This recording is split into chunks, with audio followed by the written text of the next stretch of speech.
I just recently, along with most Americans, wrote the government a big fat check. Because that's what life is. Nothing is certain except for death and taxes.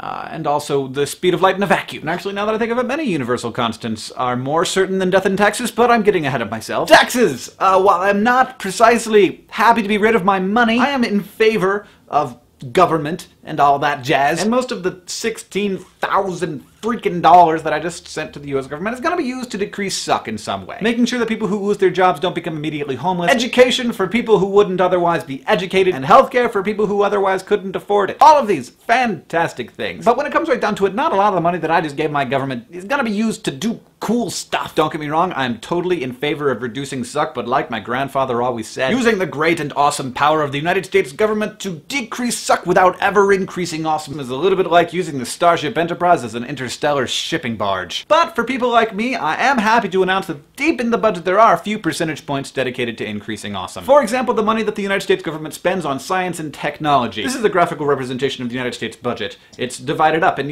you might think this, maybe some of these things are the science. No, the science is down, that little thing down there, and less than half of that is my very favorite government agency, NASA. Now, if I magically shrunk the entire United States budget into $1 and then split that dollar into 100 pennies, I still could not show you NASA's relative budget because it would be smaller than 1/2 of a penny. But despite that fact, it still is a relatively large amount of money. About $18 billion. And this begs the question, what is NASA doing with all that money? Besides maintaining a 5-bedroom house in outer space that has been constantly inhabited for over 10 years. A space station that provides our first permanent foothold in space and a literal and scientific and metaphorical stepping off point into the exploration of the rest of the solar system. A place where so much science is done that I literally cannot even show you the names of all the studies that have been done there. Besides launching what amounts to pretty much a remote-controlled SUV onto the surface of Mars with 10 times the scientific payload of any interplanetary mission so far, a remote-controlled laboratory that will help answer questions about Mars, including whether it once harbored life, and help prepare us for manned exploration of the Red Planet. Besides creating a worthy successor to the Hubble Space Telescope, allowing astronomers to see further than they had ever hoped to see before, and allowing humanity a first glimpse at the very origins of the universe. A telescope that can see 13.4 billion years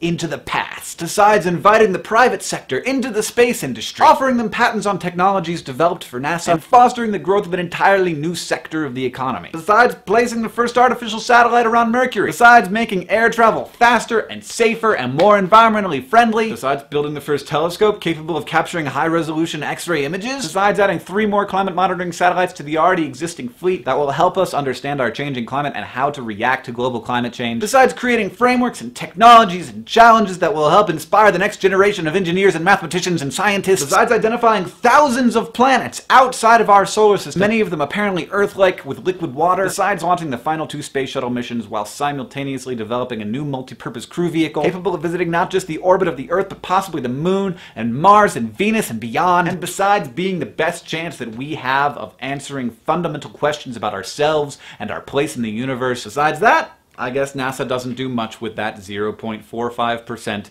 of our tax dollars. I'm happy to give my money to NASA because I want my government to be doing awesome things. I believe in my country's ability to be awesome. I'm afraid that more and more we're just focusing on maintenance and not on the amazing things that we can do when we combine our efforts. And that really is what government is about. So thank you to NASA for doing such great, awesome, and exciting things with our money. It's strange to say this, but I can almost not wait to give you my money again in 2012.